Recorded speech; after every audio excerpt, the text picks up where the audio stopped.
Hi, welcome. This is topic 3. We're going to be talking about valuing shares and bonds. This seems like a topic that ought to be quite complicated, but actually it isn't. The only thing that's complicated is the math.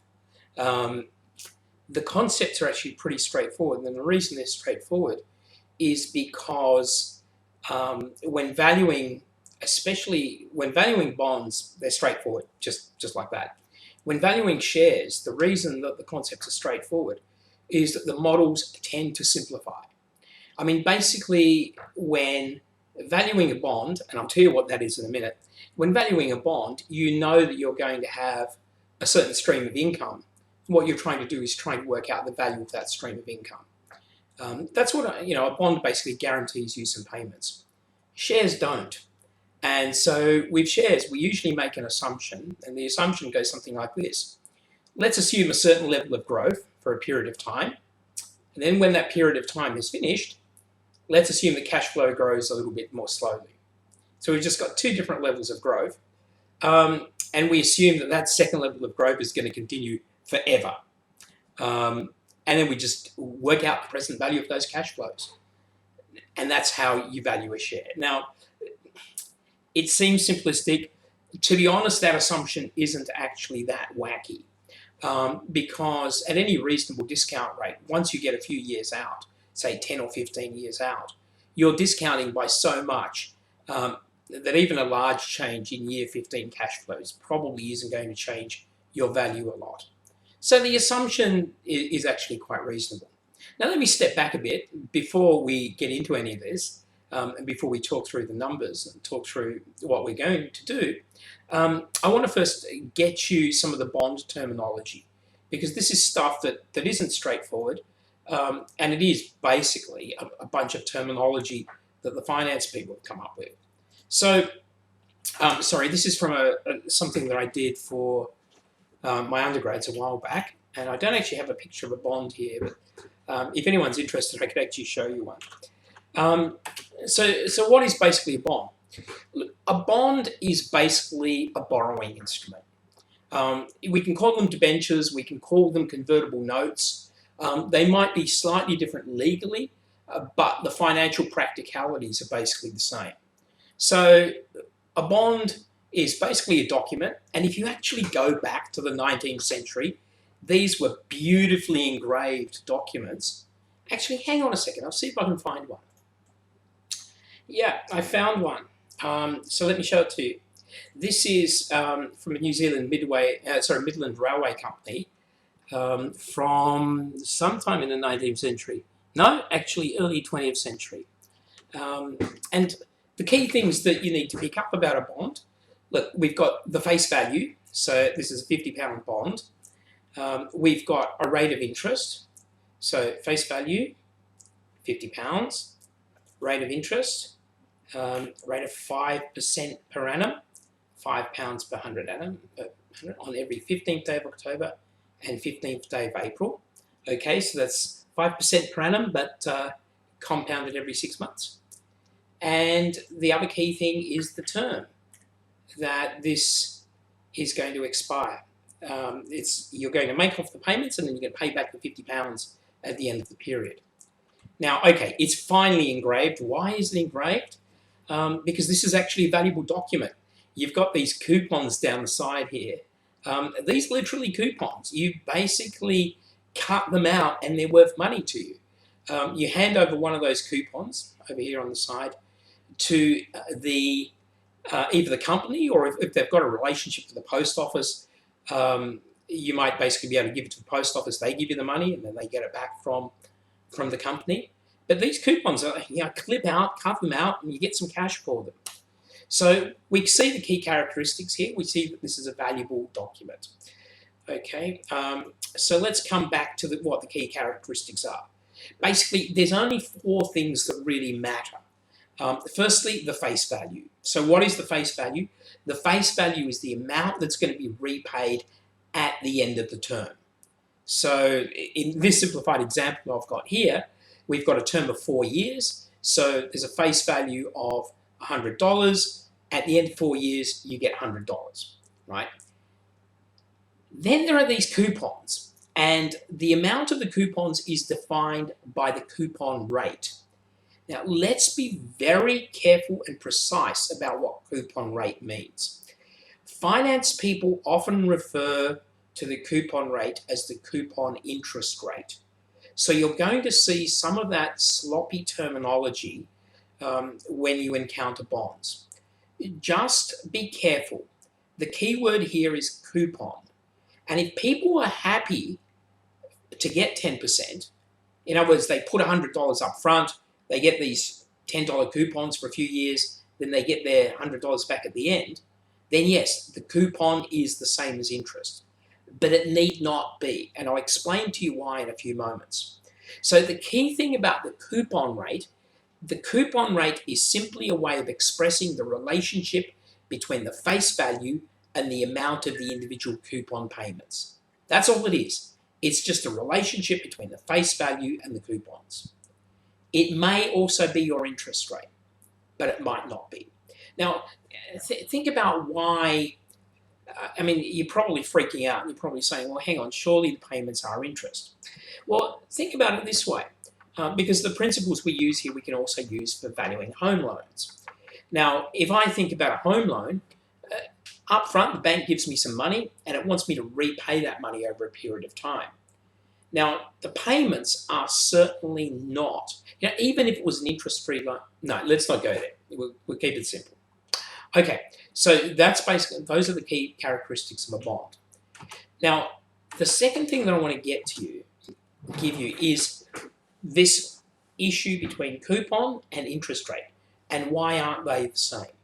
So I want you to understand the logic here, because this logic is fundamental to understanding how to value bonds.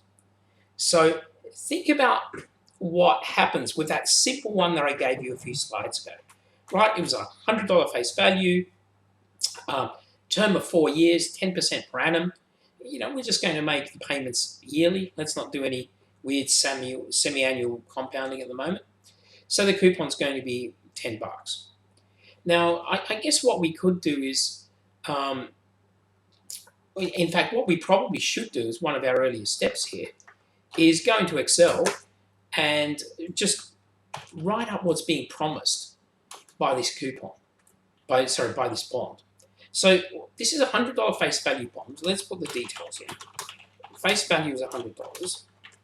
The coupon is 10%, and there are 4 periods. Okay, and these periods in this case are going to be years. Okay, so that is enough information to know what the company is promising you. So if you buy one of these bonds, the company is promising you a bunch of cash flows. And you have to work out how much money am I going to stump up front for these cash flows to make me happy. Okay? So let's just write out what the cash flows are. There's 4 years. Right? They're promising you in each year a coupon payment.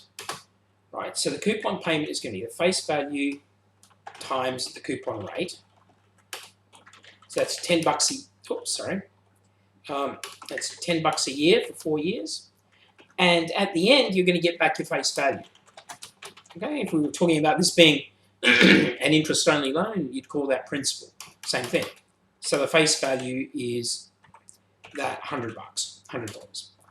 Okay, so the cash flows these guys are promising you in each year. The first year, you get the coupon of 10. Second, you get the coupon of 10. Third, as well. In the fourth, you get the coupon of 10, plus you get the face value back. Okay? Now, pause for a second. If you are offered this bond at the beginning of year 1, so at date 0, how much would you pay for it? If you're happy with 10%, you'd certainly throw in $100. Right? You put in your $100, you get back $10 in the first year, that's 10%, 10 in the second year, that's 10%, 10 in the third year, and at the end of the year you get 10%, $10, plus your $100 back.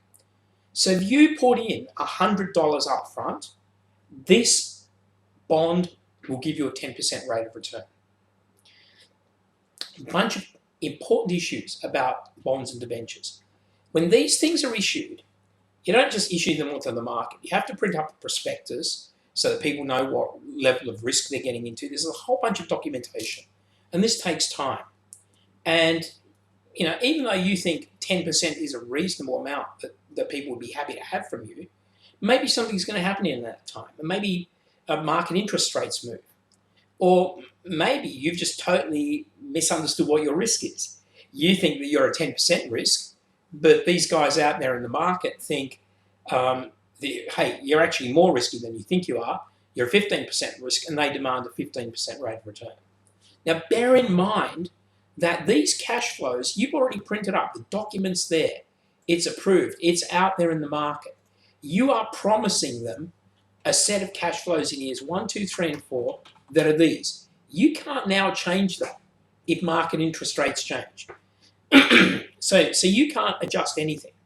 Those cash flows are fixed in stone to anybody who buys this bond. Now, look at it from their perspective.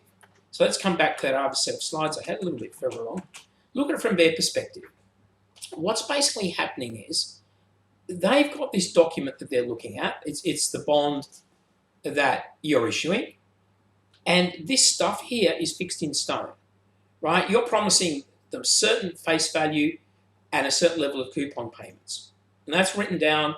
It's a legal document. What if they want a higher return? They cannot get you to adjust the document.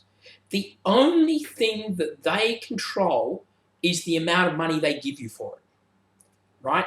And that's the trick to valuing bonds. So what's return?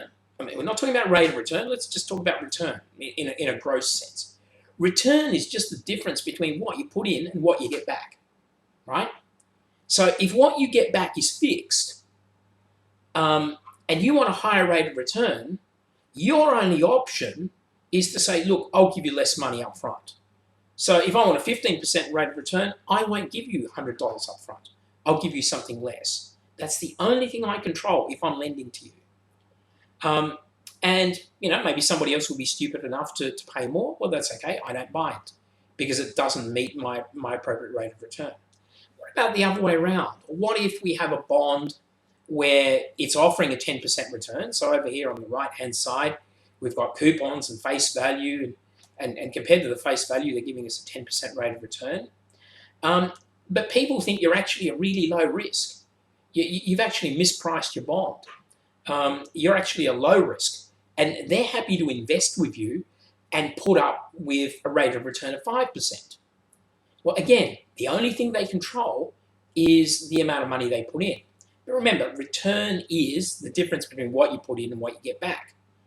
Since you can't control what you get back, but you're happy with a lower return, you'll be happy to pay more for that bond, right? And it's not just you. If other people assess this firm as well, the price of the bond will get bid up to the price where it's offering a reasonable rate of return. And that's basically what happens with bonds. When you see interest rates go up, in other words, there's an assessment of a higher rate of return required in the economy, what usually happens is bond values go down. Because people say, hey, look, I can get this higher rate of interest somewhere else. Why would I buy this bond? And so the bond's price adjusts down to the level where people are happy to buy it. So when interest rates go up, bond prices go down, right? Because people are pricing in the fact that the difference between what I put in and what I get back has to give me a higher return. And when interest rates go down, bond values go up. Okay? So maybe you want to pause for a bit. In fact, I've been going for 15 minutes now with this basic stuff. So maybe I'll terminate this video here, and then we'll go back to the main set of slides in a few moments. You might want to just pause for a while and have a little bit of think about this.